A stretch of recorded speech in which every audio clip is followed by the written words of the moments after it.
Welcome to the Action Item Podcast. Meet your hosts, Trevor Hunter and Leo Lopez. They dive into their personal experiences and client stories, discussing hurdles, struggles, and successes. And at the end of each show, you'll get a simple action item that you can put in play today to make a real impact on your business. What's going on, guys? This is Trevor with the Action Item Podcast. I have Leo here. Hi, everybody. And to start off with, why we created this. I've known Leo for a long time. We've worked together on many projects, and a couple weeks ago we were on the phone and having a deep down conversation, and I said to him, this really should be a podcast. So, that's what we're doing.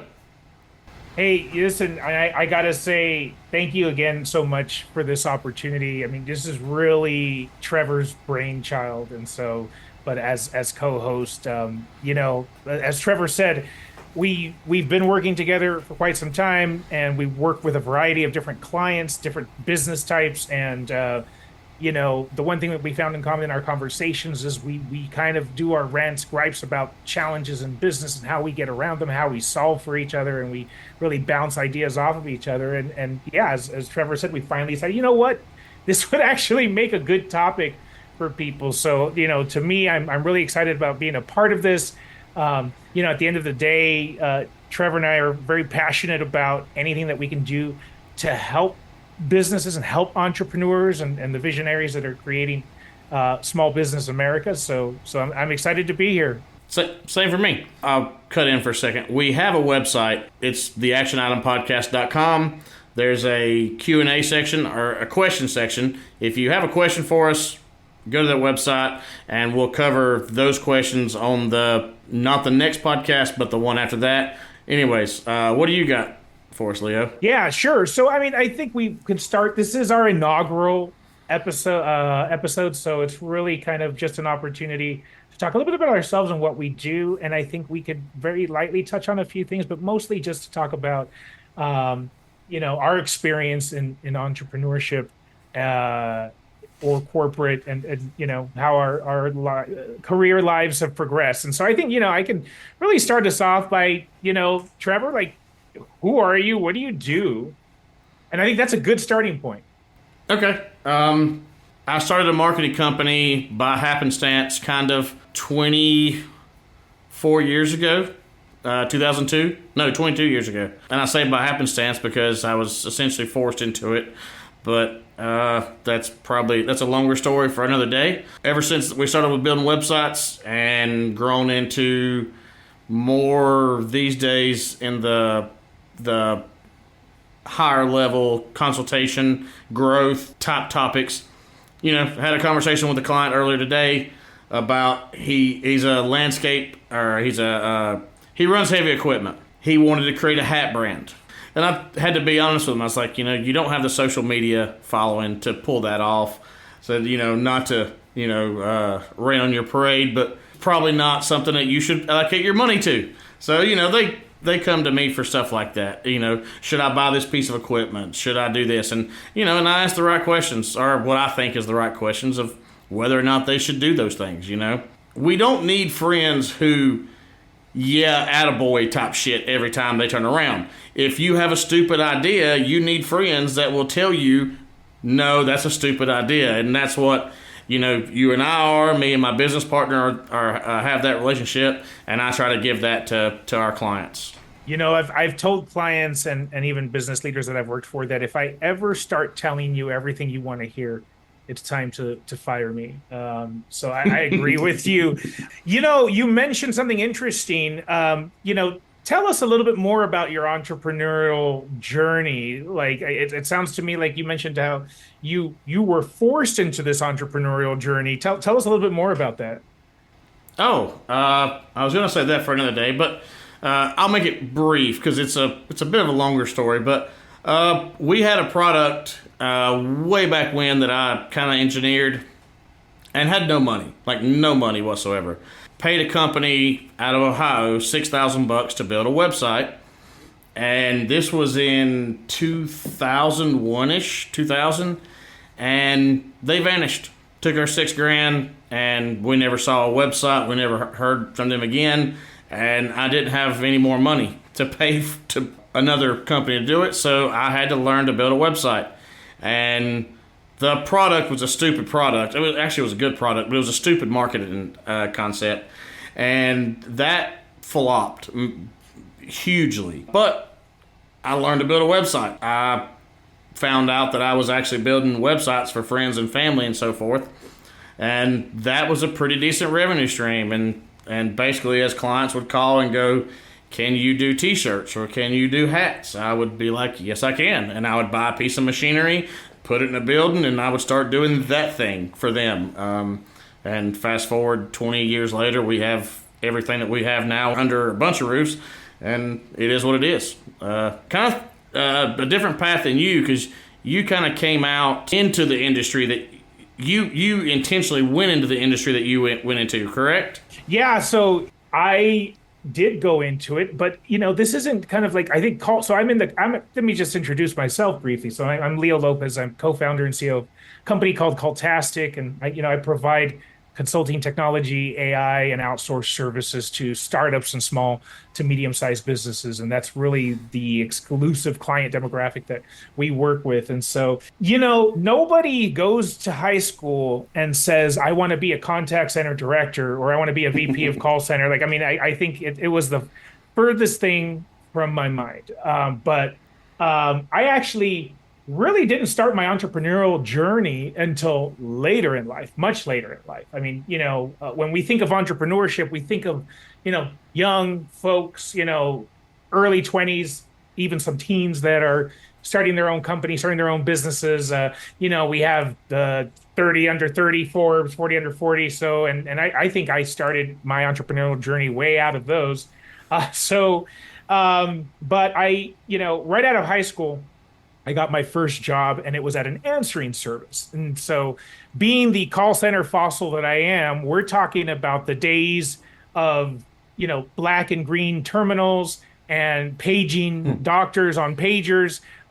This is 1994 now. So if anybody remembers, history from then, this is really before mobile phones didn't look like you were calling in an airstrike.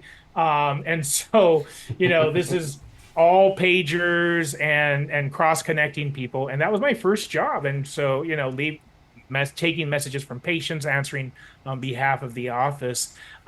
Throughout my career, I started working in a variety of different types of call centers. I got my first leadership big break at a company called Earthlink that was back then was independent internet out of Pasadena, California. Earthlink? Yes, Earthlink, actually, who is still around. Yeah. Yeah, I'm familiar. Back then for the internet, it was really you either connected via AOL, which is pretty much the vast majority, or the more technical savvier folks knew how to connect without AOL. And so internet was kind of touted itself, Earthlink, I should say, touted itself as the first ISP that was independent, right? Like you go straight to the internet, not AOL's bubble, which they really did have of their own content before you actually went to the internet. So, that was very exciting. This is in the early days of broadband. And, throughout the years, I've been in a variety of different call center leadership roles, sales, service, support, technical, startups, hyper growth companies. And so lo and behold, I've got this wonderful 20 plus year career in call center. At the pinnacle of my career, I spent 2 years in the Philippines. I was on assignment as an executive in charge of a site there. And then at a certain point, my company said, Leo, we appreciate, your commitment and services, but we don't really need you anymore. And we'll go ahead and bring you back to the States and then, part ways. Oh, really? So you were cut loose? I was cut loose, yeah. Oh, yeah, wow. I don't think you've never told me that. Yeah, maybe it's one of my deep, dark secrets. Like, I mean, that was my layoff. It was my second layoff in my career. So, by the way, if you haven't been fired 2 or 3 times in your career, you're not really anybody. I guess I kind of feel that way.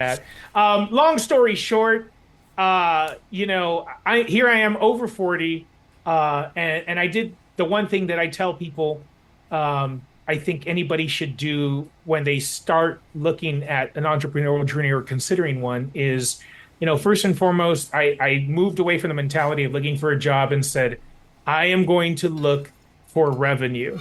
not a job, not starting my own business, not being independent. Revenue. That could manifest in a variety of different ways. The way it manifested for me eventually started as consulting.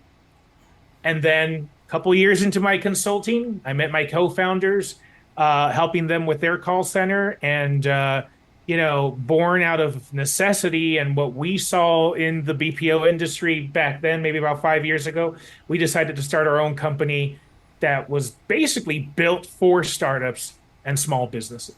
So you essentially completely different path and end result, but essentially Calltastic came from a necessity.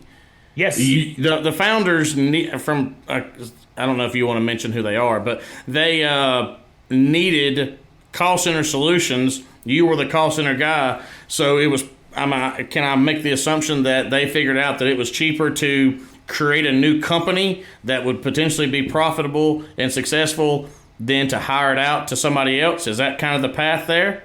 No, what's interesting about it is that it wasn't necessarily cheaper because you still had to put in the capital to start up a call center, right? As opposed to hiring someone right off the bat. However, you are right. In the long term, it is cheaper because you'll earn all that money back because you cut out the middleman at this point. So, Calltastic was born out in part of an opportunity, which is kind of like, as you say, here we have an opportunity to provide support for our co-founders and for us to take on additional clients and create a company, right? Profitable company. But the other part of the opportunity and the biggest part was startups and small businesses continue, and even to this day, continue to struggle in the space of customer experience and contact centers.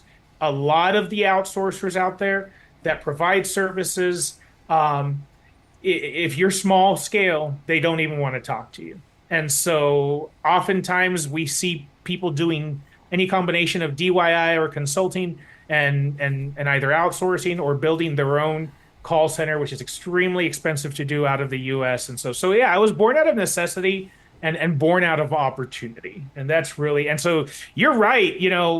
My experience has I mean, out of my 30 years of experience, 5 have been entrepreneurial, 25 have been corporate, working with somebody else, as you said. See, now that's vastly different. My business partner, Mike, he's the same as you. He didn't come on to the company until, hold on. Okay, sorry. He actually just sent me a message. He started out at Facebook and worked there basically for a long, long time, and as an engineer. And he didn't join me until I think 19. So he has the corporate world, and then like with our InSource project, where some of that path is going to take us down to where we're in the corporate world. And while we're a decent sized company as a marketing company, we're still small. Like, we have a small staff, we have a small team, whatever you want to call that. But he's very, but we'll just say he's not so much on board with InSource going to a major corporate level because he lived in that world and he doesn't care for it per se. So it's been a couple interesting conversations. I did want to touch on a point that you had about businesses and startups. I want to dive into some of that a bit. What's the biggest hurdle you see with a small business, or just period? It doesn't have to be small, but when somebody establishes, we're going to start a business, what failure point do you deal with more often than anything? Yeah, sure. And I know this is kind of a small preview of what's to come, I think, in our next episode, where we talk a little bit more about entrepreneurship and kind of what those pitfalls are. But if I had to put my finger on the biggest, and this is probably going to be an unpopular opinion, but pick up a mirror and look at it. And that is the biggest failure point that I see in a lot of startups and small businesses. And I mean, the honest truth is yes, I can talk about organizations that are, not managed optimally objectives that are not clear, market placement. Like we'll talk a lot about those types of things, getting capital, resources, all that kind of stuff. But I swear to God, if I just nailed it down to one thing, I'd be like, people need to step aside or, get aside from themselves and really, really open up their mind to a belief that they don't have all the answers. They don't need to be the smartest person in the room. So there's obviously a certain level of humility. And so what I think happens is when people start off their entrepreneurial journey, they either may have the wrong motivations, or they may either see this as kind of a bragging rights, or like it's glorified oftentimes. So, in movies, TVs, and all over the internet. So maybe they see it as an easy way to make money, right? And so again, I think it's really, what your business becomes, what your brand becomes, especially in the beginning, has so much to do with who you are as an individual. And if you're an individual who does not have a lot of business experience, or has a huge ego and won't step outside of your own shadow, you are really dooming your company to failure, because what is a company except the people? Yep. I tend to agree. I mean, we know the cash flow, customer acquisition, all of the list goes on and on. But like with a lot of our clients, they're mostly smaller businesses. The ones, and I think I told you this very thing the other day, the ones that end up successful are the ones that ask questions. How do I do this? They're the ones that pick up the phone call, even though it's not time for their consultation yet, and go, what do I do about this, man? And they'll ask the question, and they're actually genuinely, they know they don't know the answer. The ones that falter tend to be the ones that they take the advice of what I give them, and I know I can use. It's funny because me and Mike will do a discovery meeting with a client, and at that point in time, we determine, can we help them achieve the goals that they want? And if we can, then we accept them as a client. One of those variables is, will they listen? Will they do the things that we say they need to do? Because everything's not in our court, So it is very much so of that owner. If that owner is basically in the meeting telling us everything that needs to happen, there's a pretty good indicator that they're probably not the right fit, because they already have the answers, or they think they have the answers. And if they know that, if they think they already have the answers, they're probably doomed. And I know that it's ego. It's exactly what you said. If they can take their ego and just put it over there for a little while and go, let me just put this over here for 5 years, they'll grow massively. I agree with you 100%.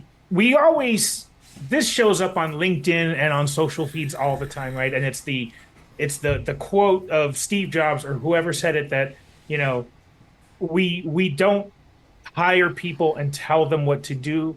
We hire people so that they can tell us what to do.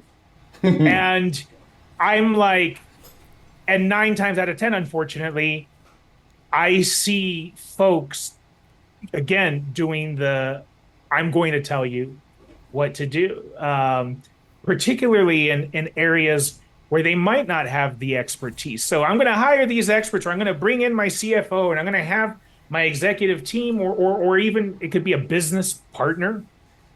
Or in your example, it could be you're hiring a vendor to build your website. And if you already have all the answers and you're not open to getting that input from folks who have had more experience than that, you absolutely are doomed to fail. And I know it sounds simple, and I know it sounds like, well, duh, Leo, but the reality is right. We see this on an ongoing basis pretty much all the time. It's very pervasive with clients. So yeah, it's like, step outside of yourself for a second.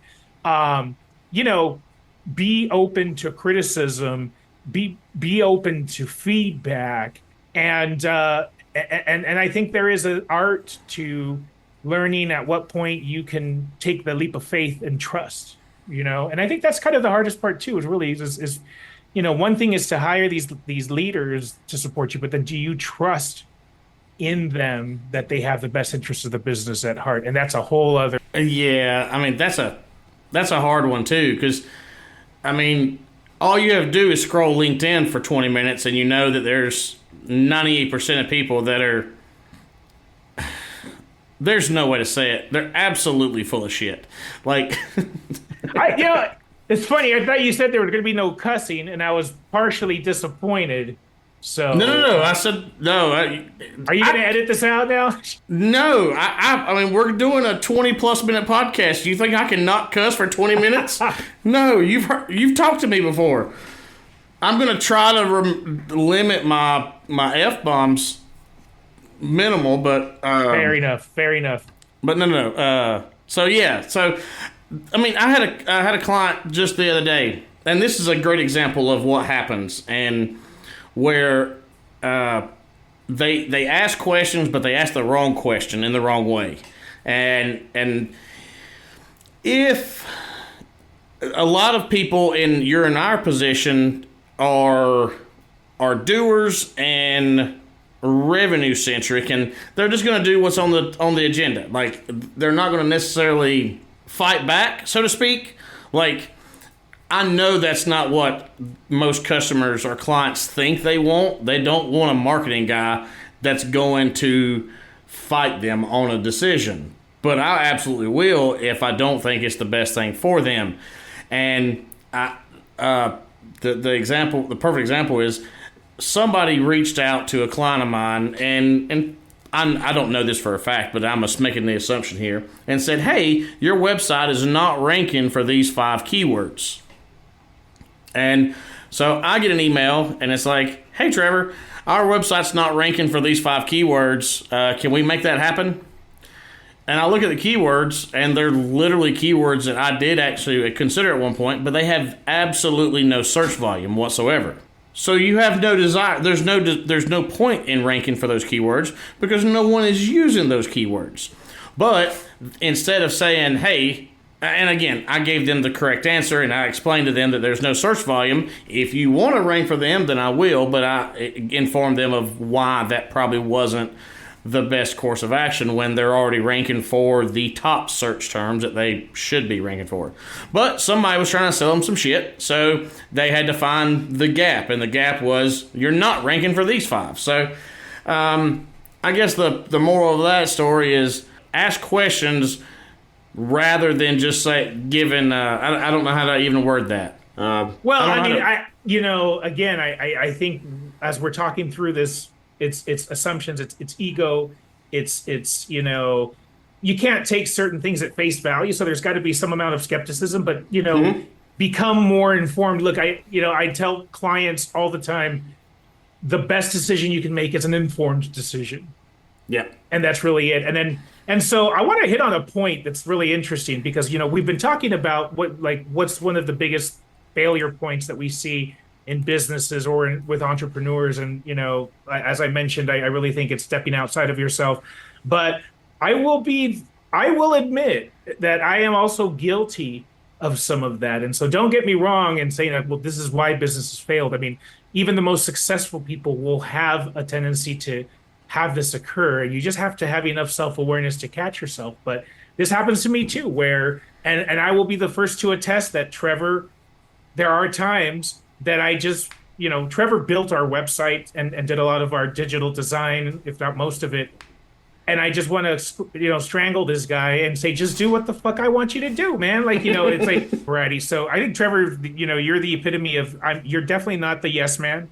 No. Whether or not it's too much pushback at some point, it can be a little overwhelming. But I mean, at the same time, I think that, again, we have to catch ourselves as leaders where, Trevor has this experience. I don't.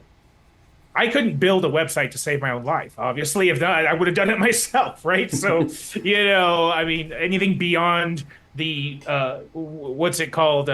GoDaddy Builder or oh god, yeah. Wix or any number of website creation tools that are out there. So I guess a real website. So So yeah, I mean, it's funny to say, but I guess we could kind of summarize by saying sometimes the biggest challenge that we see as the root of issues with our clients is the entrepreneur themselves, right? Ow! Sorry.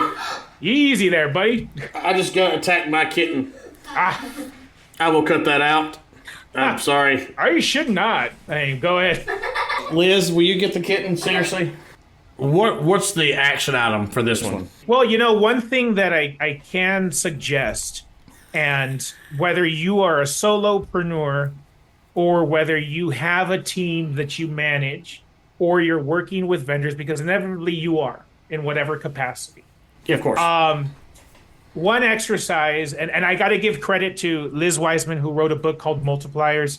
If you haven't checked it out, I highly recommend it. I am not endorsed, but she wrote a book called Multipliers, which is about how we as leaders sometimes have a tendency to diminish or to limit the abilities of our employees, to not empower them or to not delegate enough, and for us to take those things on. So whether we're control freaks or what have you. So I think one of the exercises she suggests in her book, if you're starting to try to shift away from this kind of controlling everything and being the smartest person in the room, is that you will go into a meeting or a session with your vendor or partners. You can only ask questions.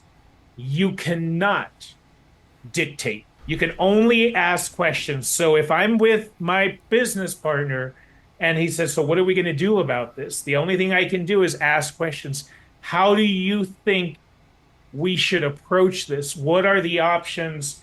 What are the alternatives? Why is this happening? What can we do about it? How can we do about it? Who can do about it? But you cannot say, we're going to do this.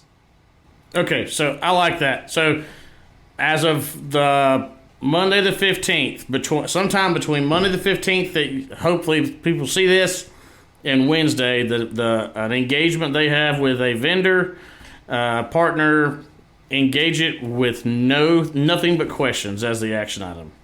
That would be hard. As much as possible, right? And that would be hard. But I see the value there. You would learn a lot more than what you. I like that a lot. Okay, so that's our action item. And don't forget, guys, if you're watching this, well, of course everybody's watching it for the first time. This is the first time we've done one.